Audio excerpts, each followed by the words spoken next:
Namaste, a very warm welcome and thank you for tuning into Indian Chalega. So, how are you? Are you this fine? The topic of discussion today deals about a very shameful disorder that is eating up our society these days. No, I'm not talking about the mental condition, mental disorders. I'm talking about the stigma that the society attaches to the mental disorders. 300 million people, yes, you heard me right, 300 million people in the world today are suffering from depression. Depression is a term that we very frequently hear in today's time, but let me throw some light on it. Just depression is not equivalent to mental illness. Mental illness is a very wide range of conditions that may severely affect the mood, the thinking ability and the behavior of very normal individuals like you and me.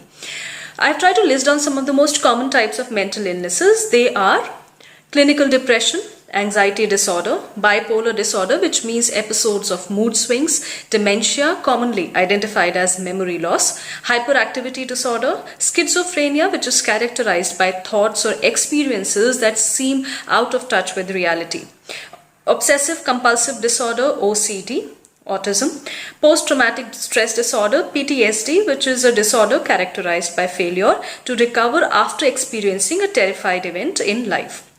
Now you may think that since these are not very commonly heard terms in day-to-day life, so they may not be common in our society. Let me give you certain facts out here. More than 10 million cases per year in India are for bipolar disorder. More than 10 million cases per year are for dementia. More than 1 million cases are for schizophrenia. Again, more than 1 million cases for OCD. More than 10 million cases per year in India for PTSD.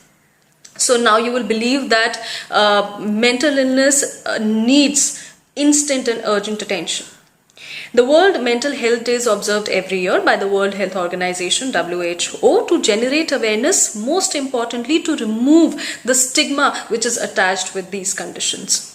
I would like to list down certain facts to increase our understanding upon this condition. Half of all mental illnesses begin at the age of 14 years.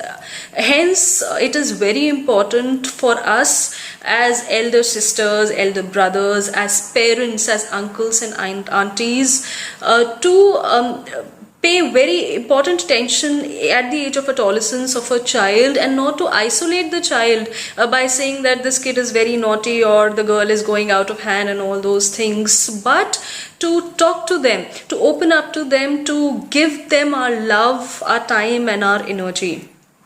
The second very disturbing fact: suicide is the second leading cause of death in the world and is the leading cause of death in India for ages between 15 to 29 years old, which is the most productive age for any nation, for around which we are boasting to build our demographic dividend. There's a study that is done by WHO, and it says that India is the most depressed country in the world, followed by China and the United States. The same study points out at another fact: 6.5% of the Indian population, mind you, this is a very huge number, 6.5% of the Indian population is suffering from some sort of very serious mental disorder, which is irrespective of the rural and urban divide. That means a housewife who's working inside the four walls of her house, feeding her kids in some rural background, may be suffering from a serious mental disorder. A farmer who's working in the fields every day may also be suffering from it. A techie who may be probably working in one of the most happening metropolitan city of India may be a victim of it. A college going girl, a middle-aged woman who is successful in her career, who has family, everything in her life, may also be going through it. An Indian organization, National Center for Biotechnology Information, has come out with a journal, and it states that about 14% of the global burden of disease is attributed to neuropsychiatric disorders, commonly known as mental disorders. Now, if you ask me the reason of the development of these mental disorders, There is a lot of work that is going on and has already been done, some good work which is done in this field. However, human mind being such a complicated machine and human behavior being the most complicated study of all, it is we have not been able to zero down upon the exact causes, reasons for the development of these conditions. However, seeing the facts above, we realize, we can understand the instant and urgent need to address this issue. Now, the World Health Organization has come out with some points that is for the prevention of these conditions. To sum it all, I would say that it is the better understanding which is the key for the prevention of these conditions, of these illnesses, and I would emphasize that this understanding has to be for with respect to both the prospective sufferers and the society. A survey is was conducted in 2018 by the Live, Love, Laugh Foundation, which is founded by Deepika Padukone, that aims to create awareness for mental illness and also reduce the stigma attached to it, which is very much in line with the aims and objectives of the WHO. The title of the survey was How India Perceives Mental Health, and ladies and gentlemen, let me tell you that the results have been very shocking for an educated, civil, sophisticated society that we claim ourselves to be. The first question that they asked was, how would you describe a person with mental illness? 47% of them said that we would describe them as a retard. 40% said as crazy and 38% said as careless. The second, attitude towards mental illness, 68%, that means the majority of the people giving the survey said that they will not give any responsibility to the people suffering from mental illness. That means that they will, a very kind way of saying that, please isolate them from the society. The third, feelings towards mentally ill, 8% of them said they will always have hatred for them, and 76% said that they will always have sympathy with them. Trust me, people suffering from mental condition do not deserve any of these feelings. Clearly, there's a need for sensitization and education on the signs and symptoms of mental illness.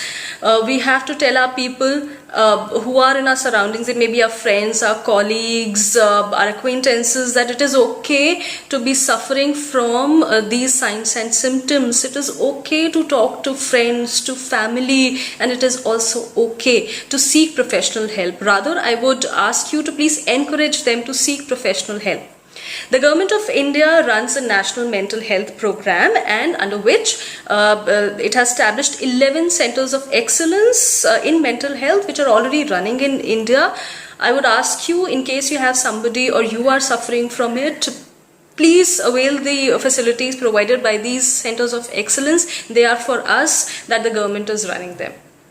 Now, there are certain non-governmental organizations that are also doing wonderful jobs in this area. I have listed down some, namely NAMI NAMI, the Banyan, ASHA, and the Minds Foundation. In case you want to refer to one of them, please study about them, and in case you find them useful, please go ahead and seek professional help from them.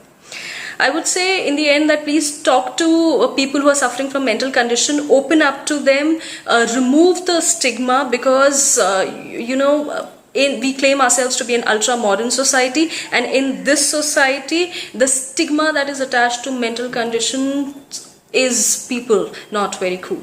And to my friends who are suffering from the condition as on this date, I would just say that friends, it is okay not to be okay. Please take care of yourselves, and Jai Hind.